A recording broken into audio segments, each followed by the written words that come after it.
ಶ್ರೀ ಗುರು ಬಸವಲಿಂಗಾಯ ನಮಃ.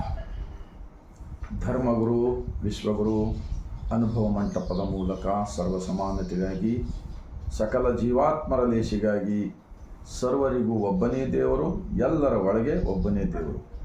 ಅಂತಹ ಒಂದು ದೇವರ ಕಲ್ಪನೆಯನ್ನು, ಒಂದು ಬ್ರಹ್ಮಾಂಡದ ಕುರುಹು ಆದ ಇಷ್ಟಲಿಂಗವನ್ನು ಕೊಡುವುದರ ಮೂಲಕ ಲಿಂಗ ಆಯತ ಧರ್ಮಸ್ಥಾಪಕರು ಆಗಿರ್ತಕ್ಕಂತಹ ಮಹಾತ್ಮ ಬಸವಣ್ಣನವರನ್ನು, ವಿಶ್ವಜ್ಯೋತಿ ಅಕ್ಕ ಮಹಾದೇವಿರವರನ್ನು, ಸಕಲ ಶಿವ ಶರಣರನ್ನು ಎನ್ನ ಹೃದಯ ಮಂದಿರದಲ್ಲಿ ನೆನೆಯುತ್ತಾ, ಭಾರತೀಯರೆಲ್ಲರಿಗೂ ಈ ಬಸವನಾಡು ಅನುಭವ ಮಂಟಪ ಶರಣರ ನಾಡಿನಿಂದ ಈ ಮುಂಜಾನೆಯ ಬಾಗಿದ ತಲೆ ಮುಗಿದ ಕೈಯಿಂದ ಶರಣ.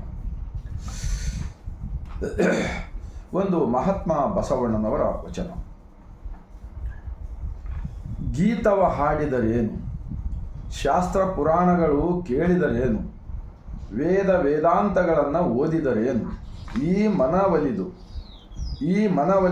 ಲಿಂಗ ಜಂಗಮ ಪೂಜಿಸಲರಿಯದವರು ಎಲ್ಲ ಬಲ್ಲ ಅನುಭಾವಿಗಳಾದರೇನು, ಭಕ್ತಿ ಇಲ್ಲದವರ ವಲ್ಲನೂ ನಮ್ಮ ಕೂಡಲ ಸಂಗಮ ದೇವ.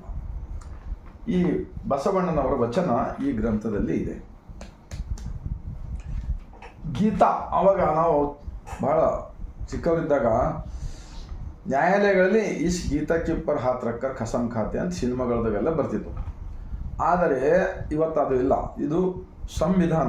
ಇವತ್ತು ಭಾರತ ದೇಶಕ್ಕೆ ಸಂವಿಧಾನ ಸಿಕ್ಕಿದೆ.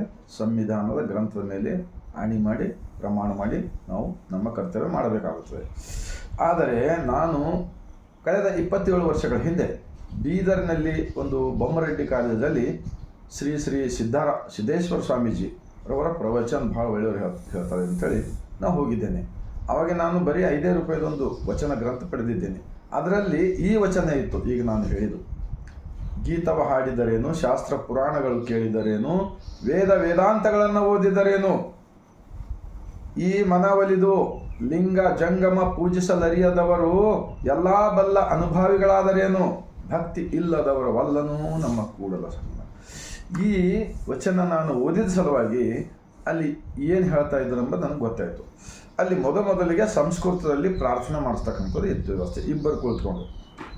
ಆನಂತರ ಈ ಜಗತ್ತಕ್ಕೆ ಒಂದು ಮಹಾನ್ ಗ್ರಂಥ ಯಾವುದಾದ್ರೂ ಇದ್ದರೆ ಅದು ಗೀತಾ ಇದೆ ಅಂಥೇಳಿ ಶ್ರೀ ಸಿದ್ದೇಶ್ವರ ಸ್ವಾಮೀಜಿ ಹೇಳಿದರು.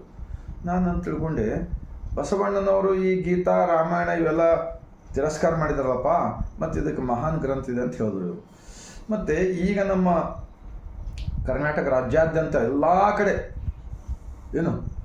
ಒಂದು ಬಸವಣ್ಣನವ್ರ ಹೆಸರು ತೆಗೆದುಕೊಂಡು ಏನೇನೋ ಹೇಳ್ತಕ್ಕಂಥ ನೋಡ್ತಾ ಇದ್ದೀವಿ. ಈ ಸ್ವಾಮೀಜಿ ಕೂಡ ಆ ಸಿದ್ದೇಶ್ವರ ಸ್ವಾಮೀಜಿದವ್ರ ಶಿಷ್ಯರಿದ್ದಾರಂತ ನಾವು ಕೇಳ್ತಾ ಇದ್ದೀವಿ. ಆದರೆ ಬಸವಣ್ಣನವ್ರ ಹೆಸರುಗಳನ್ನು ಹೇಳಿಕೊಂಡು ಬಸವಣ್ಣನವ್ರ ವಿಚಾರಗಳನ್ನು ತಿರುಚು ಕಾರ್ಯ ನಡೀತಕ್ಕಂಥದ್ದು ನಮಗೆ ಕಂಡು ಬರ್ತಾ ಇದೆ. ಇದು ನಿಲ್ಲಬೇಕಷ್ಟೇ.